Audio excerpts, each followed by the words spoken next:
Hello, epic viewers from around the multiverse. Prepare to indulge in experiencing sheer bliss, because today another riveting, captivating, stellar unboxing video is about to be brought to fruition. What items will I be unboxing? What items will I be opening? Without further delay, without further procrastination, allow me to elicit the box. What items are encompassed inside this bulky, hefty, tangible, nifty box? Let's find out. I'm going to demystify that answer to that inquiry right here, right now, so bear with me. It'll only take me billions of microseconds to extract the items from the box and subsequently flaunt them in front of the camera for you to feast your glorious eyes on. Here we go. The unboxing process is about to commence. The unboxing process is officially underway. Alrighty, what items have I prompted? What items have I drawn forth? What items have I elicited? Let's find out. I'm going to render the contents of the box transparent. By the way, this is the second part of my unboxing of the DC Universe Classics action figure lot, so just bear with me. If you have yet to watch the first part, then I recommend and advocate witnessing that video when you get the chance. This is the second part of the unboxing of the DC Universe Classics action figure lot. Let's move on. Alrighty, off the get-go we have this character. I'm unsure who he is. His moniker is an enigma. I don't know anything about his lore. Nonetheless, he looks epic. I love his aesthetics. His knees and elbows are not double jointed, and that's a missed opportunity right there. You can swivel his biceps at your own discretion. You can rotate his head. He has a diaphragm joint, not bad. You can move his legs outwards and inwards. You can move his arms outwards and inwards at your own discretion. You can rotate his forearms and his wrists if you so choose to. His fingers are pre-posed, so he has his fingers clenched together. Not bad. He also has a shield that he can harness to mitigate damage and ward off adversaries. He can fend off against nearly anyone. He has these goggles that can't be removed. I guess you could remove them if you want to. Take a knife and sever them, but I don't advise doing that.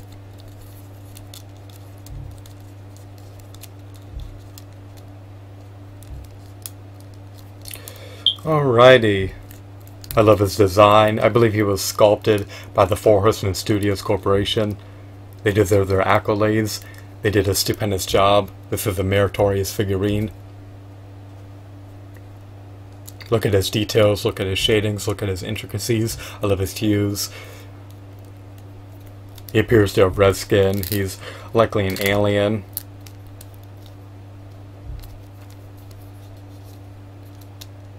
If you cut the strap, then you can remove this little accessory right here.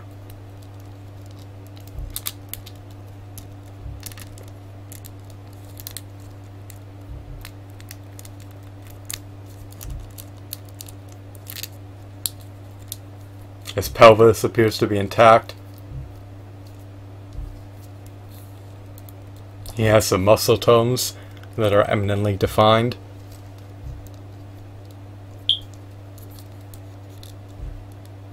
He's not an abysmal figurine by any means. Unfortunately, he lacks finger joint articulation. He can't really perform an ankle pivot. He has some semblance of an ankle pivot, but it's so minor that it's negligible, and it doesn't really constitute as a stellar ankle pivot. So I wouldn't deem his ankle pivot to be stellar in any facet. It doesn't really matter though. I'd rate this figurine to be a 10 out of 10 for the price I paid. I procured him via eBay for under $10. Not bad at all. Let's move on. Alrighty. I believe this figurine is done by the moniker of Guy Gardner. Now, I wanted to apprise you that this figurine has 2 peg holes embedded in the bottom of his feet. On the other hand, this figurine has 1 peg hole embedded in the bottom of his foot. So, he was likely churned out by DC Direct.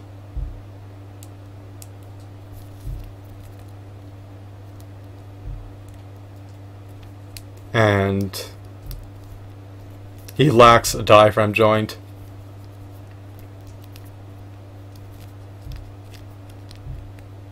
His fingers are semi-clenched together on his right hand.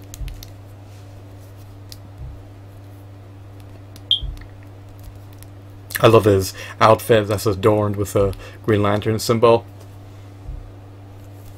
Or the Green Lantern Corpse symbol.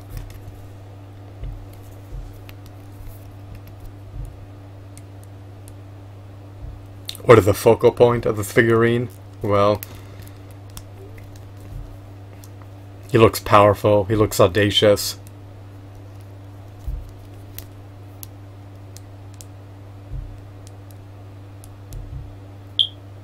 I detest his facial expression. I prefer the Guy Gardner figurine sculpted by the Four Horsemen Studios. He unequivocally was not. You can tell by the quality of the figurine. His face just looks generic. It doesn't embody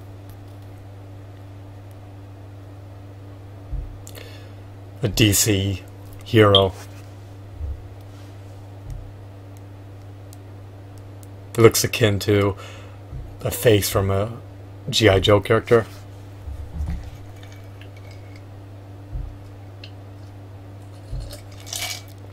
But that's just my subjective opinion. I mean, if he was beheaded, could you tell that this was a head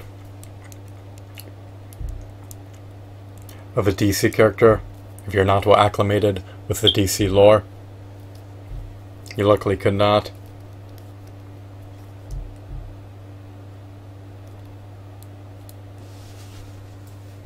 I mean, look at the quality of Batman's face, the stark contrast to the quality of Guy Gardner's face. And of course, based on the peg holes, you can unequivocally tell that Batman was sculpted by the Four Horsemen Studios Corporation, and this figurine was not. It was churned out by DC Direct, which I think relaunched it as DC Collectibles. Unlike Toy Biz, are now defunct. Toy Biz was a quintessential action figure corporation. They were also known as Marvel Toys, I believe. So,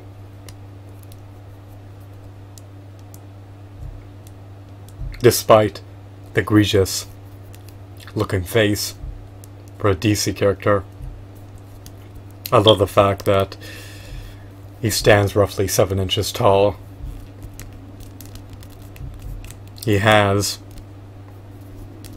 over 14 points of articulation. That's what I can discern off the get-go. He's relatively sturdy. He looks as though he has physical prowess. He looks like he has physical prowess. I'm dehydrated. I don't know how much longer I can sustain recording these videos before I collapse and pass out. Let's move on. Great, we can just flaunt the other two figurines in front of the camera, and then I can end the video. We have this character. You can unequivocally tell that he was sculpted by the Four Horsemen Studios Corporation. They deserve their accolades, and yes, they should fall back on their laurels because they have such a stellar track record. They never disappoint me.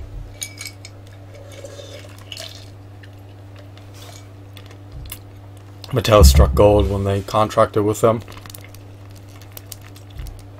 Another meritorious figurine.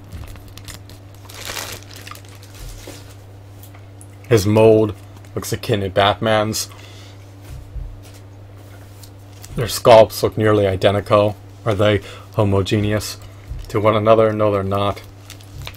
The shadings are disparate, and there are some subtleties or nuances or minor differences between the characters that render them disparate from one another.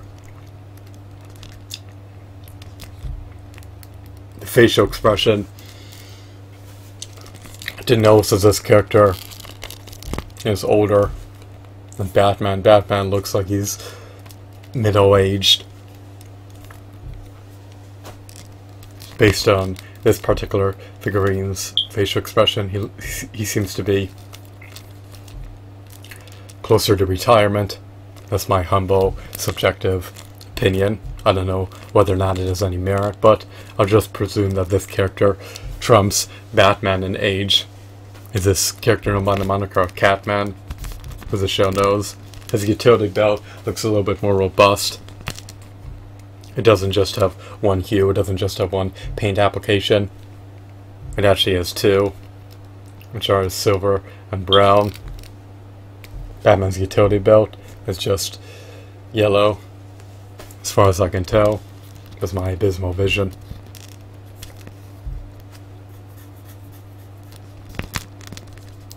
He has these markings, I'm not sure what they're supposed to represent or depict. They look akin to tattoos, so his cosmetics are intriguing. He has gauntlets, just like Batman. He has a cowl, a cape. He has two peg holes embedded in the bottom of his feet. The knees are not double jointed, nor are the elbows. He can articulate his legs and arms. He also has a diaphragm joint. It's relatively inconspicuous. You can't really tell from long range. He has autonomy to maneuver his head in any direction, but I don't recommend tampering with the joints. You don't want to fiddle with the joints nor compromise their integrity.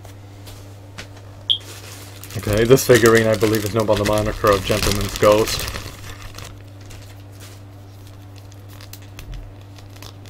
I love how he's adorned with all this elegant upper echelon attire.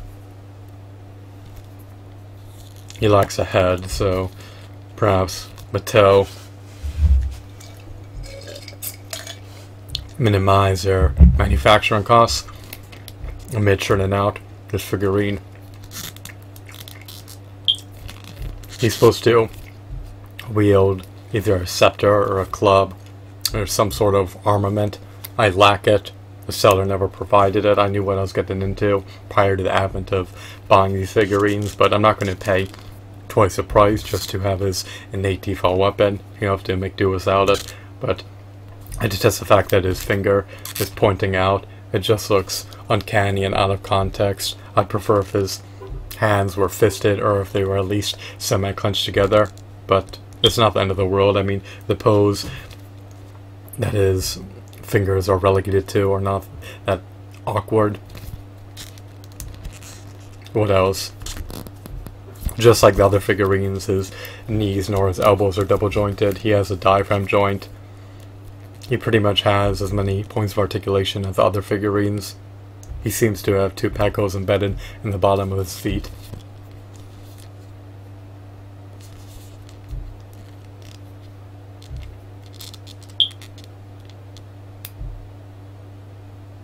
His shins are a bit translucent or transparent.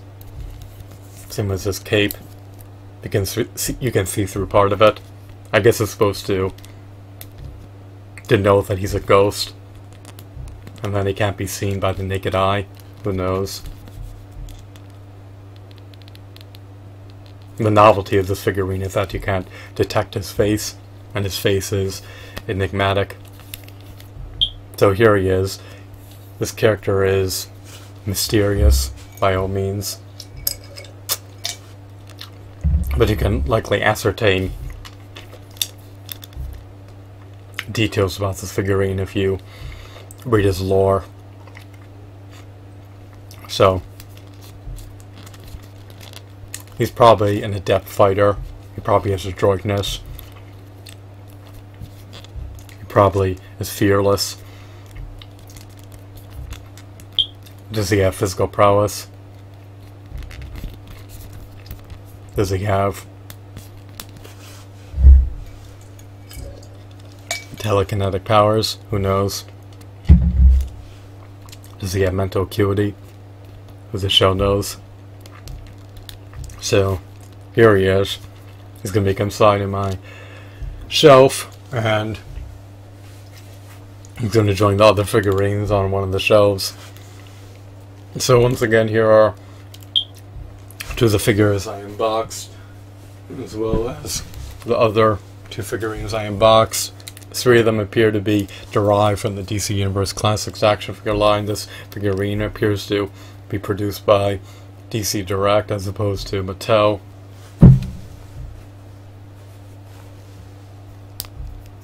His face just looks generic. It just doesn't really capture the essence of Guy Gardner, in my opinion.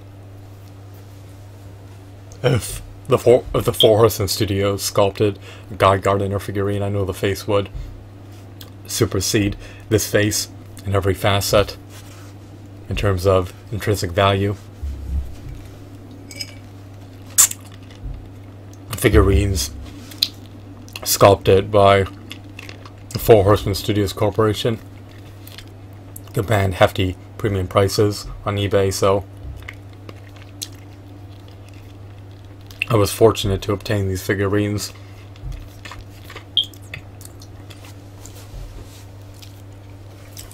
I hope that you deemed this video to be insightful and enthralling. The DC Universe Classics action figure line is akin to the Marvel Legends action figure line that was churned out by Toy Biz amid the early 2000s before they became defunct. The Marvel Legends produced today are just relatively shoddy and overpriced. In stark contrast to the Marvel Legends action figures produced by Toy Biz. It's a shame that Toy Biz is defunct, but I can't reverse the past. Maybe another company will acquire the license to produce Marvel Legends figurines in the pending years, but Hasbro has not met my expectations. The figurines cost almost 250% more, and they don't offer 250% more value than the Toy Biz Marvel Legends figurines. In fact, they offer significantly less value, in stark contrast to the Toy Biz Marvel Legends figurines. So it's quite a paradox. Today you pay more for less, and in the past you paid less for more. The Hasbro figurines may not appreciate that much, but the Toy Biz Marvel Legends figurines unequivocally have appreciated, and their prices will likely perpetually amplify until the advent of 3D printers. Once 3D printers become mainstream and affordable, then perhaps avid devout action figure collectors will churn out their own Toy Biz Marvel Legends figurines, and the price of antiquated action figures such as Big Barbara will subsequently plunge. Post-action figure collectors have an access to 3D printers that are affordable. So that's everything I wanted to divulge and apprise you of. I hope that you deemed this video to be stupendous and insightful. Have a wonderful, marvelous day. Goodbye.